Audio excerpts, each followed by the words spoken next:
Hi homeschooling mums, it's actually day 6 today of the 30 days Veda challenge thing that I'm doing at the moment, and I wanted to talk to you guys about coping with anxiety or depression, anxiety slash depression, or anxiety and depression if you are a parent, especially if you're a parent homeschooling. People ask me this question because I've revealed on my other channel on several occasions that I have suffered with depression and anxiety, and how I've actually coped with it. And what I've actually done was convert over to a vegan diet. That was one of the reasons why I converted over to a vegan diet. It was anxiety and depression and some other issues, but it was mainly because of that. And that's what's actually helped to improve the symptoms of the anxiety and the depression, and also what's helped me to actually just be able to homeschool and be able to function as a function efficiently as a parent. It can be quite difficult without those things, let alone with those things. And the kind of vegan diet that I'm on at the moment is a high carb, low fat, some raw, some cooked vegan diet. So most days I'm on a raw to full plan, which basically means I am raw in the day and cooked in the evening. But that's not every day. Some days I don't have enough fresh fruit and vegetables, because you have to eat a lot. In terms of raw food, you have to eat a lot before you can actually feel full and before you can actually get the calories that you need for the day. So there'll be some days where I haven't been able to get very good quality fruit and vegetables, and so I end up having to have the cooked food in the day, which is fine because I actually don't really mind having cooked food. Some people say, oh, it's a problem, you shouldn't have cooked food, whatever, but I don't mind having cooked food, so it hasn't had any issues with me. I'm just trying to keep everything high carb and low fat. So, for example, a typical breakfast would be for me a banana smoothie with some dates in it and water. And so I'd put like about 8 bananas into a blender with water and some maybe 2 or 3 dates. Sometimes I don't even include the dates. Sometimes I just have about 8 or 9 bananas with water. And a lot of people might hear that and think, oh my god, that's like a lot of bananas, that's like 900 calories, that's ridiculous, it's way too much. But when I don't have a very high carb, low fat breakfast, a lot of the time I don't feel my best. I find that when I don't have the high carb food, vegan food in the morning, I start to feel like the symptoms of the depression start coming back. I start feeling low mood, anxiety starts coming back, and I don't feel as good as I feel when I do have good quality high carb, low fat vegan food. And another thing that I've been doing with the high carb, low fat vegan lifestyle is making sure I get enough greens. And the thing is with greens is that greens, especially leafy greens, have magnesium in. And magnesium has been known to be nature's tranquilizer, so to speak. So if you're feeling low mood, it can stabilize your mood. And that's also been said for bananas as well.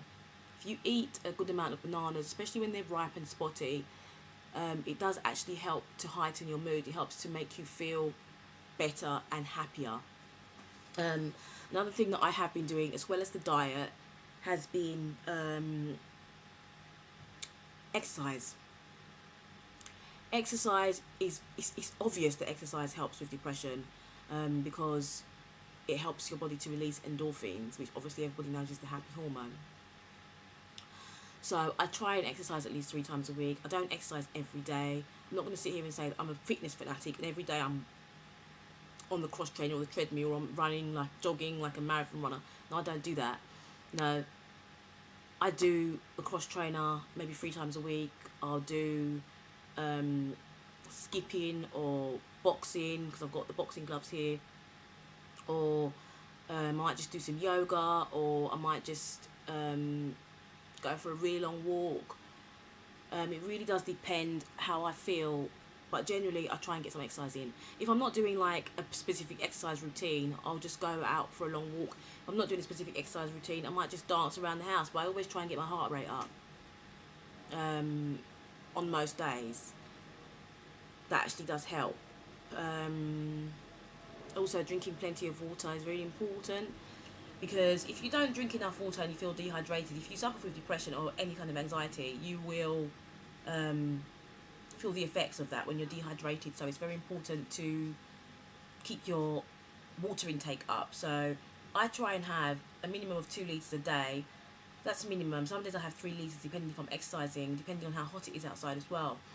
And some people have asked me what water I drink, like, oh, do you have to drink spring water?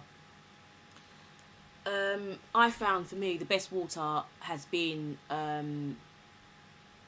spring water in a glass bottle, or spring water from an actual spring, because there are spring water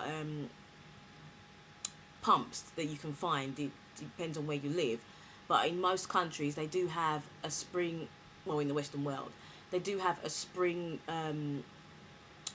water pumps in various areas where you can go and get water for free.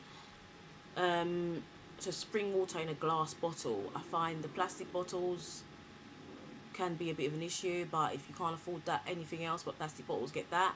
You can't afford bottled water, then just get a water filter. I do have a water filter, but it's not one of those ones that's attached to the tap. It's the one that you have to pour, the Brita water filters, the ones you have to pour the water in and it trickles through. And I find that after a few weeks, the quality of the water goes down after a couple of weeks, but I still use it sometimes. So yeah, drink plenty of water. And the next thing I do is meditate. I mean, some people think meditation is not something you should be doing, especially if you pray. If you're a Christian, or I don't know, whatever religion you are, some people say that it's wrong to meditate because it empties your mind and allows room for the enemy to enter.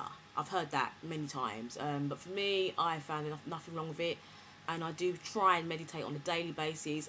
It's not every day, but some days I do, like say about 4 times a week I do meditate, and I find it calms me down if I'm feeling anxious, and it helps me to just center myself for the rest of the day.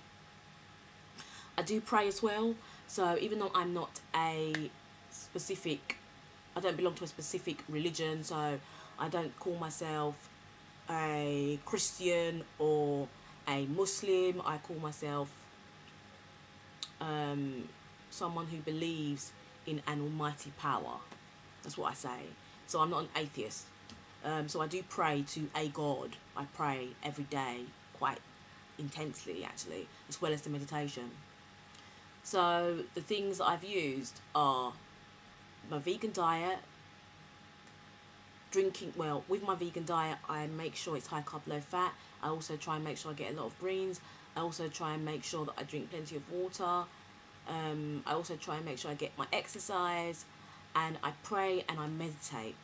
Those are the ways that I've helped myself in terms of not going to a doctor and taking medication, and going to a hospital and staying there and having medication or whatever. Some people have said to me, what about therapy, has that helped? At one point I did have that option, and I went a couple of times, and it did help me to kind of clear my mind and whatever, but generally I've found that this method I'm using has been fine, and I've managed to manage the symptoms, but it's a lifestyle change. You can't do it for a couple of days and stop. You have to do it, and you have to do it for the rest of your life. So if you're trying to self-treat anxiety and depression, you need to do the things that you've decided to do. I'm talking about in terms of not going to a doctor, at home, and you have to make sure that it's a lifestyle change. So if you say to yourself you're going to change your diet, it has to be 100%. If you say to yourself that you are going to meditate, it has to be a lifestyle change, it has to be 100%. If you say to yourself you're going to try and drink plenty of water, it has to be a lifestyle change, and it has to be 100%. It can't be halfway, because you will not see the results, and then you'll think it doesn't work. You'll go back to the doctors and go and take the medication. If the medication is something that's right for you and you feel like you need that, then you know, by all means. But I found that when they gave me medication, they gave me a pill called the fluoxetine tablet, which is basically Prozac, and that didn't do anything for me. Didn't help me at all. So that was that was me. You might feel like you need that, and so you would rather take that than rather do something for yourself. But as a parent and as a homeschool mum, this has helped me tremendously. If it hadn't helped me, I don't think I would be able to homeschool. I don't think I would even be able to look after my child. I really don't. I think my child would probably be somewhere else, and I would have to be dealing with my anxiety and depression here, if I didn't think it had worked, because it's been very difficult for me coping with it. So this has actually really helped me to kind of manage it and make everything easier for me on a day-to-day basis. I'm going to say this, I have most of the days, I have bright days. There are some days which are very small amount of days that those days are dark days. So say for example I have 5 days, I have 7 days of the week. 6 days out of the week will be a bright day. 1 day out of the week will be a dark day, which is fantastic for me compared to a couple of years ago when I'd have 6 dark days and 1 bright day, or 1 day where I could actually get out of bed. You know, so it shows to you how quickly diet, exercise, positive thoughts, meditation, prayer, plenty of water can actually help with these with something like depression or anxiety, when people have told you that it is impossible to cure it and that you will need to be on medication for the rest of your life, otherwise you will be a basket case. That's what someone told me, a doctor told me, an actual GP, general practitioner told me this, and that's not the case. I'm sitting here now able to function as a normal human being on a day-to-day basis.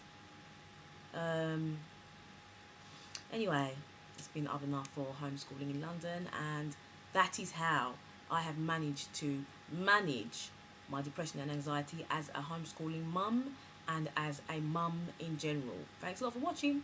Peace.